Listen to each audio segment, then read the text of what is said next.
পিছলৈ যোৱা মোৰ ওচৰত যি আছে মই সকলো দিব খোজো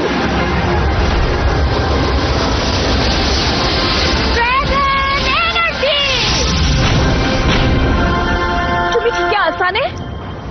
আছো চাগে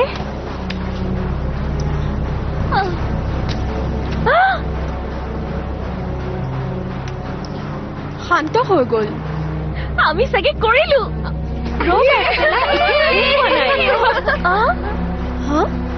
কি কৈ আছা তুমি বাদ দিয়া না সাপডাল এতিয়া অতীত হল নাই নহয় মই যেতিয়া সাপটোৰ লগত যোগাযোগ কৰিছিলো তেতিয়া কিবা এটা অনুভৱ কৰিছো কেই মুহূৰ্তমানৰ বাবে সি মোৰ লগত মগজুৰ দ্বাৰা সংযোগ স্থাপন কৰি যোগাযোগ কৰিছিল